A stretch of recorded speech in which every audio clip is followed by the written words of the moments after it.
Hi Rainbow Room. Today I'm going to read Magic Treehouse book number 28, High Tide in Hawaii. We're going to be reading chapters 3 and 4. You ready? Awesome, here we go. Chapter 3, Sleepover.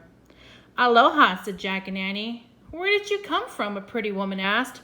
Frog Creek, Annie started, but Jack broke in. From over the mountains, he said quickly. He pointed at the mountains looming in the distance.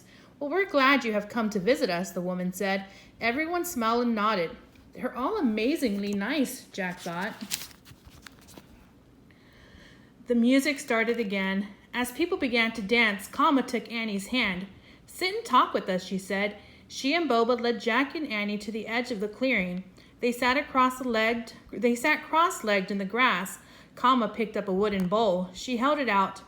Please eat, she said. What is it? Asked Annie. It's poi, said Kama. She scooped some poi out of the bowl and licked it off of her fingers.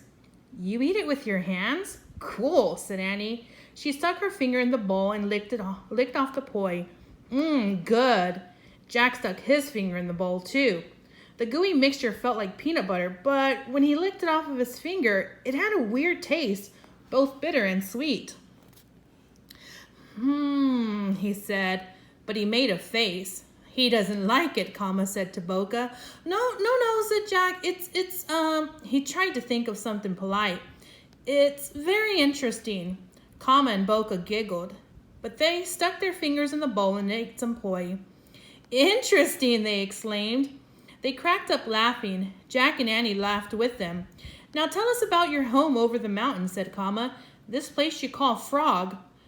Kama's friendly smile made Jack want to tell the truth. It's actually called Frog Creek, he said. It's very far away, much farther than just over the mountains. We traveled here in a magic treehouse. Kama and Boka's eyes got huge. They smiled even bigger smiles than before. That sounds fun, said Kama. You're so lucky, said Boka. Jack and Annie laughed. Yeah, we are, said Jack. He felt great telling their new friends about the treehouse. He and Annie had never talked about it with their friends back home. Can you stay here tonight? Asked Karma. Jack shrugged. Sure, we can stay at least one night, he said. Kama hurried over to the pretty woman. They spoke together for a moment. Then Kama returned to Jack and Annie. Our mother invites you to sleep at our house, she said. Great, said Annie. Thanks. Jack and Annie stood up in the gray twilight. They followed Kama and Boka through the village. They wove between small huts with steep roofs until Kama stopped in front of one. This is our house, she said. The hut had no door, just a wide entrance that opened into one large room. Kama and Boka led Jack and Annie inside. In the dim light, Jack could barely see the dried grass walls and the woven grass mats on the dirt floor. Oh, where do we sleep? He asked. Here, said Boka. He and Kama laid down on the mats. Annie pulled off her lei and shoes. Then she lay down too. Oh, said Jack. Okay. He took off his shoes and wreath of flowers. He used his backpack as a pillow when he lay down. The warm wind rustled the palm leaves outside. Music drifted in from the party. The ocean is calling, said Kama. Jack could barely hear the waves in the distance. Tomorrow we will take you wave riding, asked Boka. You mean surfing? Asked Annie. Yes, said Kama. Cool, said Jack, but he wasn't sure he meant it. Surfing actually seemed pretty scary. Kama seemed to hear his thoughts. Don't worry, she said. We'll have fun. No kidding, said Annie. Soon Jack heard breathing. The other kids had fallen asleep. Oh, darn, we forgot to ask about building a ship, he thought.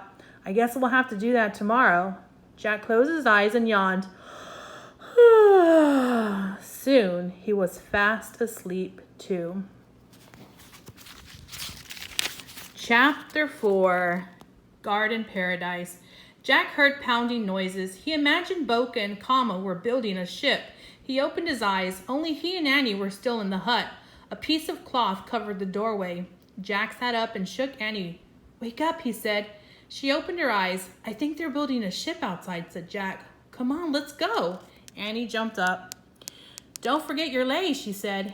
They put on their flower wreaths. Jack lifted the cloth over the doorway, and they stepped out on the warm sunlight. Boca, Kama, and their parents smiled at Jack and Annie. They were all working, but no one was building a ship. Boca was pounding a wide strip of bark with a wooden club. Kama was using a stone to pound something that looked like a fat, sweet potato. Their parents were weaving grass mats. What are you making? Jack asked. I'm making tapa, said Boca. First, I beat the bark of a mulberry tree into thin sheets. Then my father pastes the sheets together to make a cloth for us. This is the root of a taro plant, said Kama. She pointed at the squashed white vegetable. When you add fruit to it, you get poi. Great, said Jack. By the way, do you ever build ships? Ship? Asked Boca. What for?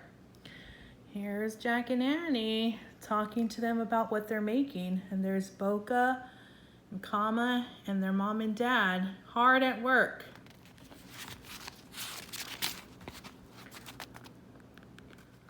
Jack shrugged. To sail away, he said. Why would we do that? Asked Kama. Good question, said Jack, smiling. Can I help, Annie? Asked Kama. Sure, said Kama. While she showed Annie how to pound the taro root, Jack slipped back into the hut. He pulled out his notebook and quickly added to his Hawaii list.